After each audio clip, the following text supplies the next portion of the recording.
Buenas tardes, mi nombre es Santiago Sánchez y profesor de Historia de la Cultura 3. Ya nos hemos presentado de manera puramente virtual en el muro del aula. Hoy entonces tendremos, tal como les anunciara, nuestra primera clase filmada. Trataremos de que sea lo más breve y concisa posible, de modo tal de ir avanzando más rápidamente con la materia. Vamos a recortar algunos temas y algunos textos que no van a tener que leer, de modo tal de recuperar, aunque sea parcialmente, el tiempo perdido y poder completar el cursado de la materia a más tardar a fines del mes de agosto.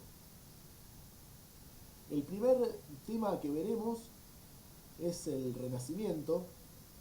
Ustedes ya tienen subidos dos textos que están centrados más que nada en la faz artística, en algunas caracterizaciones, se hace o se lleva adelante, mejor dicho, una caracterización general del Renacimiento y un análisis de los distintos periodos de evolución artística de este proceso. Eso en lo que respecta a los dos textos que subí.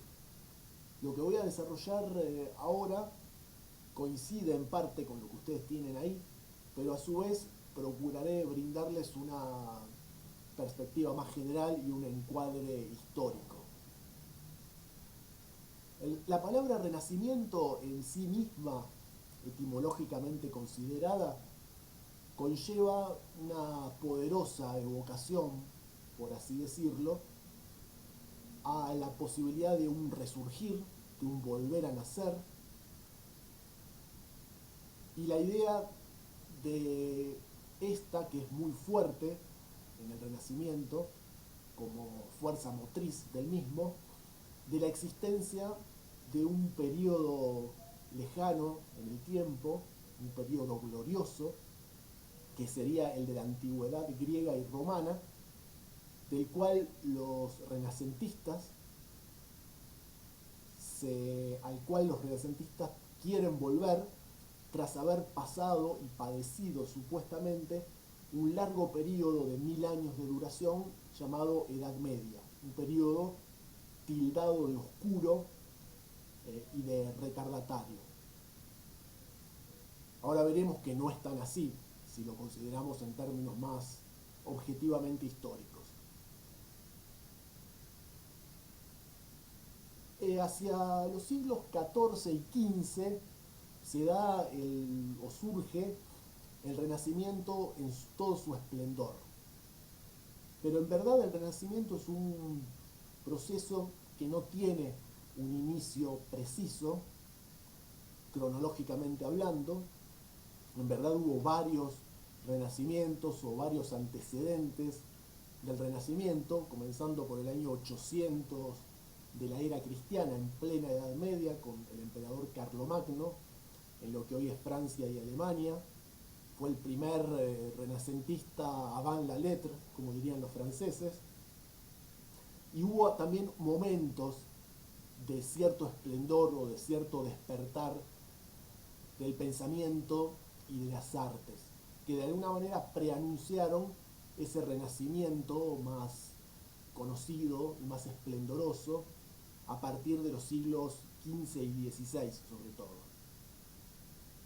En lo que respecta al lugar de nacimiento, estamos hablando aquí ya con mayor claridad de Italia, y más que nada de la Italia del norte, donde tenemos ya en la Edad Media y más en la época renacentista una miríada de pequeños estados, de ciudades-estado, que compartimentan, subdividen el territorio norteño de Italia.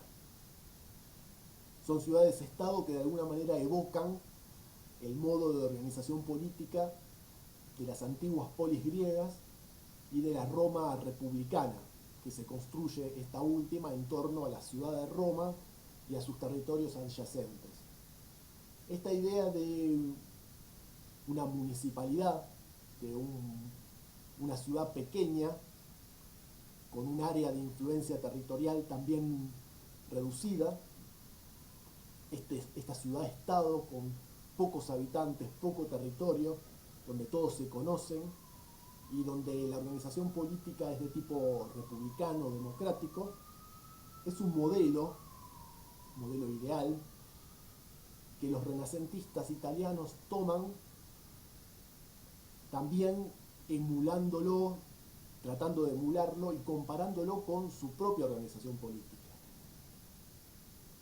En esta época, el final de la Edad Media, recordemos, para los historiadores, comienza en el año 476, cuando cae el Imperio Romano de Occidente, y finaliza en 1453, cuando cae la ciudad de Constantinopla, capital de lo poco que quedaba del Imperio Romano de Oriente o Imperio Bizantino. Estos 1000 años, comprendidos entre la edad antigua de griegos y romanos y la edad moderna, iniciada con el Renacimiento, estos 1000 años, aproximadamente del 400 al 1400 en Europa, se lo conoce bajo el término de Edad Media. Y digo Europa porque la Edad Media es reconocible solamente en el continente europeo. En el resto del planeta no hablamos de medioevo y ni siquiera de sistema feudal. A lo sumo encontramos algunas formas similares, remotamente similares a las europeas, sobre todo en lo que hace al feudalismo. Pero les decía, Italia, en el momento en que finaliza la Edad Media y comienza la Edad Moderna, esto es, en el momento en que el Renacimiento florece y principia a expandirse por toda Italia y luego por toda Europa, lo que se llama Italia, y ya se llamaba Italia desde la antigüedad más alejada en el tiempo, ya los antiguos romanos y griegos habían utilizado la palabra Italia para referirse a toda la actual península italiana, lo que hoy es la República Italiana. La palabra Italia tenía un sentido meramente geográfico. Designaba no a un país o a una cultura homogénea, sino a una península, un territorio rodeado casi por completo por el mar Mediterráneo, formando parte de Europa, pero al interior de este territorio, de esta península llamada Italia, de esta gran región geográfica, no encontramos una homogeneidad desde el punto de vista político, cultural y económico, sino todo lo contrario, y ni siquiera desde el punto de vista lingüístico. Incluso en la época de los romanos, cuando los latinos, que eran los romanos y algunas tribus cercanas a Roma, lo que hoy sería el Lacio, la región del Lacio en Italia, todos ellos, sus habitantes, hablaban latín, y el latín se impone finalmente con el Imperio Romano en toda la península italiana. Sin embargo, aún en época romana, Italia poseía una gran heterogeneidad de lenguas y dialectos y formas culturales diferenciadas. Esta situación se prolonga e incluso se acentúa durante la Edad Media, y más aún durante la Edad Moderna y en pleno Renacimiento, y más allá aún. Hasta bien entrado el siglo XIX, Italia siguió subdividida en una serie de estados soberanos de diferentes países, virtuales países, con sus lenguas, dialectos y tradiciones culturales. Y fue recién hacia 1870 que una parte de Italia, el Piamonte, el norte de Italia, conquistó al resto de la península italiana, unificó la península italiana bajo el nombre de Italia, creando primero una monarquía parlamentaria y luego en el siglo XX una república, imponiendo el italiano, que en realidad se hablaba solo en el norte de Italia, como la lengua oficial y menoscabando de alguna forma la cantidad de lenguas y dialectos que aún hoy se hablan en Italia. Entonces, en la época medieval y renacentista, tal característica ancestral, podríamos decir, de Italia, se ve agudizada. Italia, en esta época, en torno al año 1500, se subdivide en tres grandes regiones. Por un lado, el norte de Italia, que como les decía, está compartimentado en una gran cantidad de pequeñas ciudades-estado, en torno a ciertas localidades que son las principales, como Génova, Venecia, Milán y sobre todo Florencia, que son los epicentros. El principal epicentro es Florencia, del Renacimiento italiano. Allí surge y se expande y se desarrolla como nunca y a un nivel incomparable este gran proceso histórico y cultural denominado Renacimiento. Son las ciudades-estado del norte de Italia las cunas, podríamos decir, del Renacimiento. En el centro de Italia, en el norte, entonces tenemos una miríada de ciudades-estado, de pequeños países que guerrean entre sí. En el centro, los llamados estados pontificios, con capital en Roma. Es un estado teocrático, gobernado por el Papa. El papado tiene su propio territorio, su propio ejército, su propio sistema político, y pese a que es el Papa no solo el jefe político del centro de Italia, de los estados papales, no solo tiene su propio país, sino que en teoría, y en buena parte en la práctica, es el jefe espiritual de toda la cristiandad europea y extraeuropea, cuando los europeos se lancen a la conquista y evangelización del mundo. Pero también es un monarca cuestionado, muchas veces el Papa, por vía militar, por vía económica, y hay continuos enfrentamientos militares, incluso entre los estados papales y sus vecinos. El sur de Italia, en tanto, lo que sería de Nápoles hacia el sur e incluyendo la isla de Sicilia, en la época del Renacimiento, poco después, es conquistado por el reino de Aragón. Esto es, pertenece a los españoles.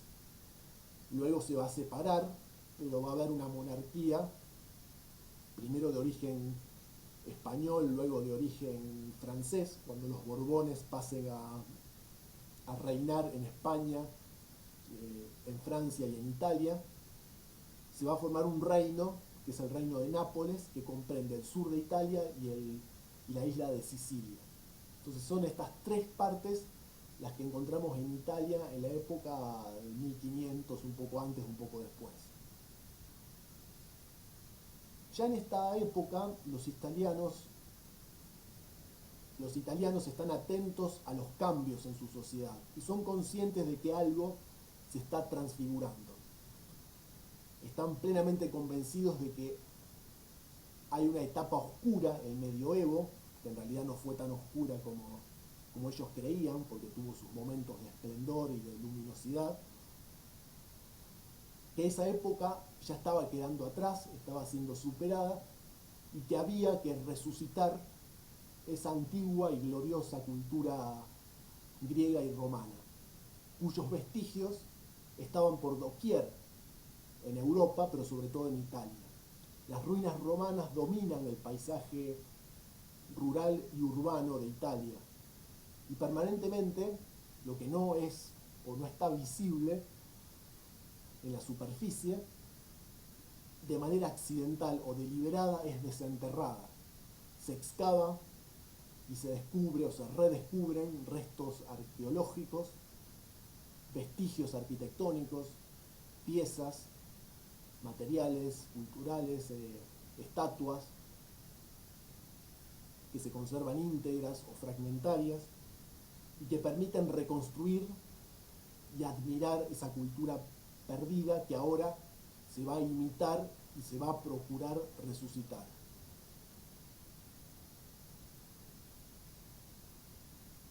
Entre los diversos aspectos del Renacimiento podemos citar otros, aparte de los que ya hemos mencionado.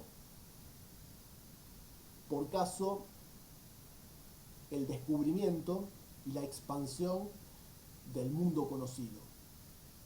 Los europeos, cuando ya no pueden seguir comerciando en dirección al Mediterráneo oriental, no pueden pasar por Constantinopla como hacían antes y vincularse comercialmente con el resto del mundo, con África y con Asia, con el lejano oriente sobre todo, porque los turcos se han apropiado del Mediterráneo oriental, han conformado un nuevo imperio enemigo de la cristiandad europea a lo largo del Mediterráneo oriental, con epicentro en lo que hoy es Turquía. Ese pasaje está bloqueado para los europeos, entonces hay que salir a buscar otra ruta para llegar a Asia, a la India, a China, a Japón, etc. Ya lo vamos a retomar este tema, y es una temática recurrente en la escuela primaria, sobre todo cuando se habla de Cristóbal Colón, el Día de la Diversidad Cultural, o antes llamado Día de la Raza. Los europeos se ven obligados a navegar en dirección al Atlántico y ya no en dirección al mar Mediterráneo, y descubren, entre comillas, el continente americano y otros continentes como Oceanía, y se lanzan a la exploración, conquista y posterior colonización de un mundo extraeuropeo que en superficie supera ampliamente a lo que es la vieja y pequeña Europa. Entonces los horizontes materiales y mentales de los europeos se ensanchan durante el periodo renacentista, como resultado de esto que les estoy mencionando. Bueno, también hay una característica funcional, podríamos decir utilitaria si se quiere, que es la del mecenazgo, la institución del mecenazgo.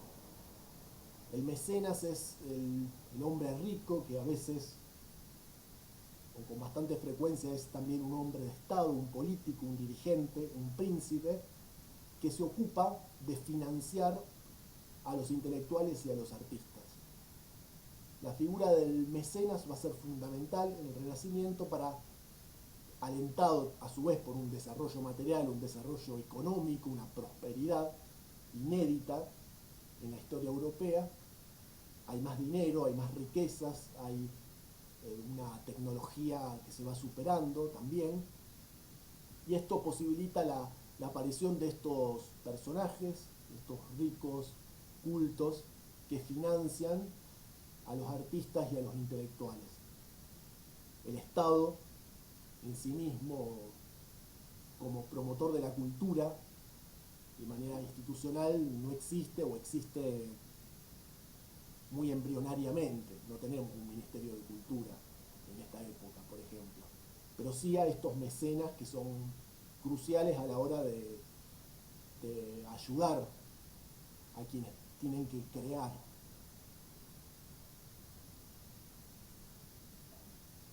A su vez, la antigüedad clásica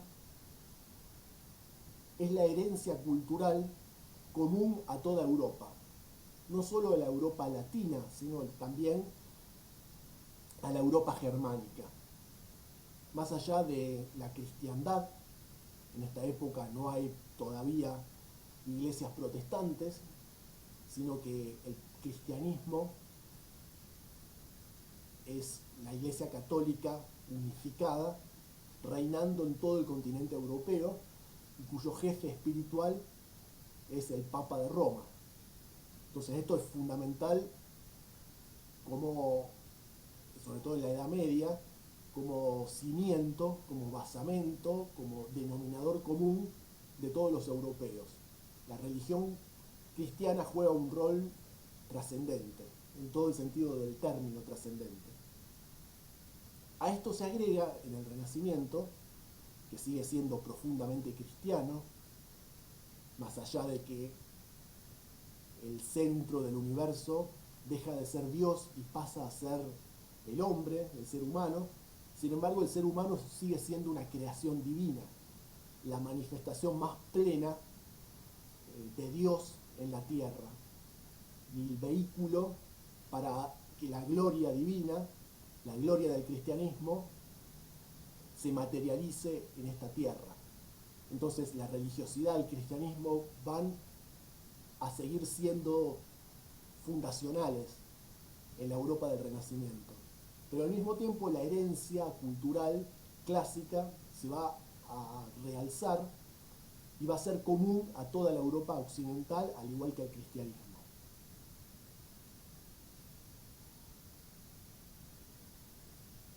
En ese sentido, son notables en este periodo histórico y cultural los esfuerzos de sabios y profesores que redescubrieron y restauraron textos griegos y romanos. Estos provenían de copias o estaban materializados en copias a mano, que eran a su vez copias de copias de copias, desde los primeros pergaminos, los primeros rollos de ese papel rudimentario de la antigüedad, pasando por los códices medievales, que ya no son rollos, sino que son cuadernos o algo similar a los libros que nosotros conocemos, por supuesto siempre escritos a mano, iluminados entre comillas, como se decía en la época, por dibujos, obras artesanales, copias de copias. La mayor parte de la literatura se pierde de la época griega y romana porque los soportes materiales son perecederos, el papel se pudre, desaparece, y solo una pequeña porción, menos del 10%, y no siempre de modo fiel, muchas veces con lagunas, con defectos, con diferencias de un copista a otro, menos del 10% de esta literatura griega y romana llega hasta el Renacimiento. Las copias pueden diferir de un lugar a otro, de una biblioteca a la otra. Algunas copias son más fieles al original que otras, algunas poseen menos lagunas que otras, se van comparando, se van depurando y se van obteniendo las mejores versiones restauradas, reconstruidas de los clásicos latinos y griegos. A su vez, lo que se lleva adelante ya más sistemáticamente, primero en Italia y luego en el resto de Europa, son las traducciones a las llamadas lenguas vernáculas o peyorativamente denominadas lenguas vulgares. La lengua religiosa, la lengua oficial de la iglesia, pero también la lengua de la cultura en el medioevo es el latín y en menor medida el griego. Todas las otras lenguas, muchas de ellas derivadas del latín, como ser las lenguas latinas, lenguas romances como el castellano, el portugués, el provenzal, el francés, el italiano, son consideradas lenguas vulgares, lenguas de menor calidad, y es la lengua que habla el pueblo y no la lengua que se habla en las iglesias y que manejan las élites culturales. Esto va a cambiar en el Renacimiento. Se va a revalorizar la literatura en lengua propia, en las lenguas nacionales. Se van a publicar los primeros diccionarios, las primeras gramáticas. La literatura en italiano, en castellano, en portugués, también en las lenguas germánicas, inglés, alemán, etc., se va a popularizar, se va a revitalizar, va a alcanzar una gran calidad y una gran valoración. Y esto también va de la mano con la posibilidad de traducir lo más fielmente posible y con la mayor calidad literaria posible los clásicos griegos y romanos a las lenguas populares, las lenguas vernáculas. Esto se va a generalizar. Entonces el acceso a los textos para quienes no dominan del todo el latín y el griego va a ser posible. A su vez, y en relación a este proceso, hay una innovación técnica que se produce en el siglo XV en Alemania, que es la invención de la imprenta. Esto va a revolucionar el mundo editorial, el mundo del libro, la difusión del mismo y la cantidad de lectores y el abaratamiento del libro que se van a disparar. Es un detalle técnico fundamental porque permite que se amplíe el número de lectores y la posibilidad de mayores y mejores tiradas, de mejores ediciones y de ediciones más populares. El Renacimiento también, otra característica es que se va no solo a expandir con ciertos retrasos, pero va a ser generalizado, no solo desde Italia se va a expandir a toda Europa, sino que va a adquirir formas nacionales y regionales propias, muy específicas. Entonces vamos a encontrar renacimientos diversos con características muy peculiares, muy propias, muy específicas en cada país, a tal punto que las coincidencias, los denominadores comunes, si bien siempre van a existir, como el culto de los autores griegos y romanos, esto es algo común en todos los renacimientos europeos, pero a su vez hay desarrollos locales que en parte intentaremos estudiar, aunque sea de manera más rápida, en este espacio curricular, como ser el Renacimiento en España o el Renacimiento en Inglaterra.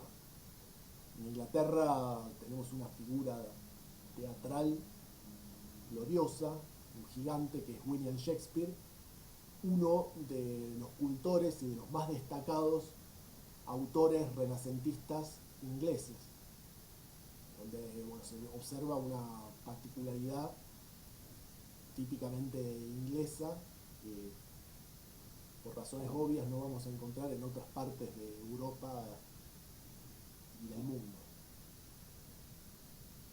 Otro hecho que cataliza, por así decirlo, el renacimiento, el apogeo renacentista, es la caída de Constantinopla en 1453, cuando esta ciudad, capital de lo poquito que quedaba del antiguo imperio bizantino o imperio romano de Oriente, cuando esta ciudad en 1453 cae frente a los turcos, es conquistada por los turcos, para los historiadores culmina la Edad Media y comienza la Edad Moderna. Pero en lo que hace a una cuestión más cultural e intelectual, es importante porque se da un éxodo de sabios griegos, bizantinos, de la conquistada Constantinopla, conquistada por los turcos, otomanos, musulmanes, de Constantinopla a Italia fundamentalmente. Los sabios griegos son acogidos favorablemente en Italia y van a contribuir a la expansión de los estudios griegos y latinos, aportando incluso sus propios manuscritos. Otros rasgos típicamente renacentistas,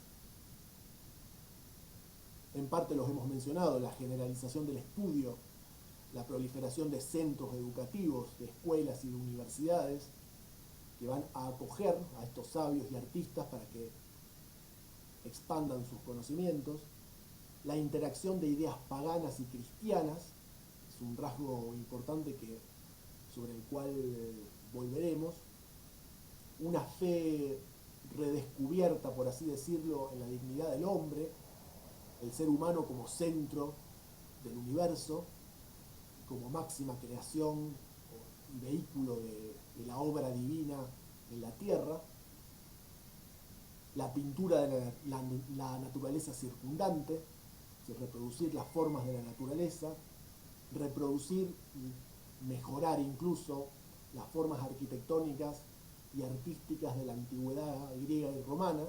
Se copian las columnas, por ejemplo, las columnas dóricas, corintias, de los antiguos griegos, las formas de construir, los modelos que hacen en lo que respecta a las estatuas, a la representación del cuerpo humano, a las formas simétricas, la perspectiva en lo que hace al dibujo y la pintura. Todo esto es redescubierto, todo esto es de origen griego y romano, sobre todo griego, luego desarrollado por los romanos, es recuperado, imitado y superado por los italianos renacentistas en primer lugar y por los renacentistas de los diferentes países europeos a posteriori.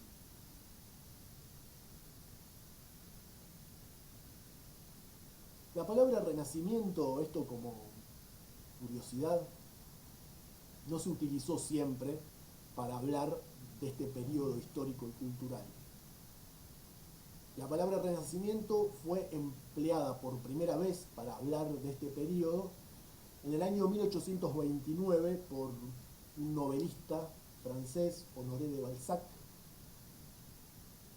pero tuvo su primera definición ya más acabada en 1855.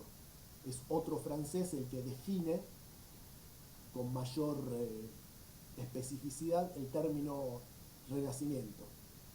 Este autor es el francés historiador Jules Michelet. Es él el primero en definir el periodo con el nombre de Renacimiento con mayor precisión. Este periodo de la historia europea, del 1400 al 1600 aproximadamente, donde se produciría o se habría producido el descubrimiento del mundo y del hombre, del ser humano. En 1860 se publica un libro, siguiendo esta línea de Balzac y de Michelet, titulado La civilización del Renacimiento en Italia, del historiador suizo Jacob Burckhardt. A partir de esta obra, el término renacimiento se incorpora al vocabulario corriente de los historiadores. El Renacimiento es presentado aquí, en esta obra de Burckhardt, no solo como un periodo histórico, sino como un movimiento cultural crucial en la transición del medioevo a la modernidad en Europa. Sin embargo, sabios y artistas italianos de los siglos XV y XVI eran conscientes de que vivían en una época de cambios culturales trascendentes. Sabían que algo estaba pasando, algo trascendente estaba teniendo lugar. En las artes se notaba que buscaban la perfección y que se producía una recuperación de la civilización clásica. La idea de una nueva edad dorada y una vuelta a nacer de la civilización clásica después de un largo periodo de oscuridad y de degeneración. Esto está presente ideológicamente y fuertemente en los renacentistas y sobre todo en sus primeros teóricos. Ya en pleno Renacimiento hay italianos sobre todo que reflexionan y escriben acerca de este periodo, digamos, de este proceso del Renacimiento, aunque sin emplear la palabra Renacimiento.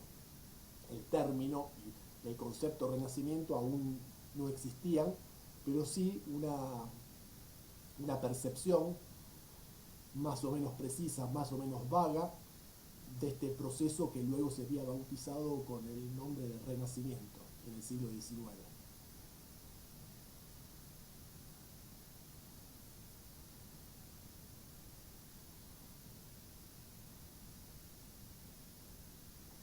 Hay también, les decía, una falsa impresión de que el Renacimiento estuvo precedido por una tenebrosa Edad Media. En verdad, la Edad Media tuvo momentos brillantes. El primero de ellos, en el año 800, en torno al 800, cuando Carlomagno es proclamado por el Papa Romano, es coronado como emperador de un imperio que ocupó buena parte en sus orígenes de Francia, Alemania, el norte de Italia, que se pretendía a sí mismo el imperio carolingio, pretendía ser el heredero del desaparecido imperio romano. Este imperio después veremos que va a ir reduciendo su territorio, ya no va a estar en Francia, va a estar solamente en Alemania y las regiones germánicas, y se va a convertir en el imperio, Sacro Imperio Romano Germánico. Pero en los orígenes tenemos a su primer emperador, que es Carlomagno, el cual forma parte de una etnia germánica, la de los francos, que van a invadir lo que hoy es Francia y le van a dar su nombre. Francia viene de francos, que es esta etnia germánica de la cual formaba parte Carlomagno. Carlomagno se va a convertir en jefe y rey de los francos, conquistadores de lo que hoy es Francia, que también tienen territorios en la actual Alemania. Se va a formar este imperio y va a ser Carlomagno, ratificado por el Papa, quien va a iniciar un primer y tímido renacimiento, fundando escuelas. Curiosamente él era analfabeto, sin embargo aprende a leer y escribir ya de grande y propicia la creación de escuelas, academias, para estimular los estudios clásicos sobre todo.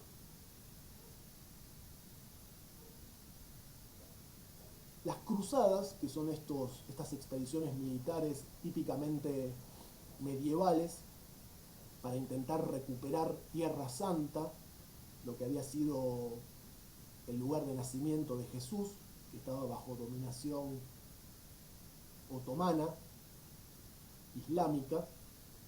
Las cruzadas van a permitir también, entre otras cosas, acceder por parte de los europeos occidentales a traducciones de textos griegos antiguos. Curiosamente, los musulmanes van a atesorar y van a permitir mantener buena parte de esa cultura, sobre todo griega, perdida. Entonces hay traducciones y hay copias de Aristóteles, sobre todo, que conservaron los musulmanes y recuperaron los griegos, y recuperaron los europeos gracias a las cruzadas. De ahí el impacto de Aristóteles en los sabios europeos, que lo desconocían, porque Aristóteles se habían perdido sus textos en Europa, pero los musulmanes, los griegos bizantinos primero y los musulmanes, turcos musulmanes después, lo habían conservado. Entonces el Renacimiento no nace, en verdad, pese a lo que creían los italianos y europeos de la época, el Renacimiento no nace para ocupar un vacío cultural absoluto, sino que había habido varios renacimientos previos, varios pequeños renacimientos. Después tenemos otro término que se emplea mucho al hablar del Renacimiento, que es el humanismo. Es una palabra acuñada a fines del siglo XVIII y principios del XIX. Valioso para entender algunos de los rasgos más importantes de este proceso. El humanista en el siglo XVI es el que sigue un curso en humanidades. En latín studia humanitatis, es decir, en gramática, retórica, literatura, poesía, historia y la habilidad para comunicarse clara y convincentemente. El estudio de las humanidades comprendía también el estudio del latín, del griego y de la historia griega y romana, de los textos que eran leídos, textos clásicos, latinos y griegos en su lengua original, se enseñaba a traducirlos y se complementaba asimismo con el estudio de la lengua nacional, vernácula, y de la literatura propia. La cuestión de la retórica, la habilidad para discursear, para dar grandes discursos, es una habilidad que se remonta a los griegos y prosigue con los romanos, y que los renacentistas procuran reproducir.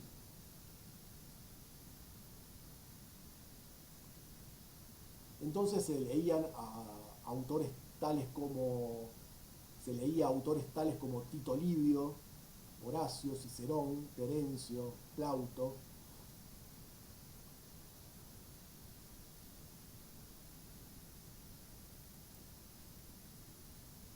Bueno, creo que ya he dado cuenta de la mayor parte de los temas, los rasgos del Renacimiento que quería exponerles.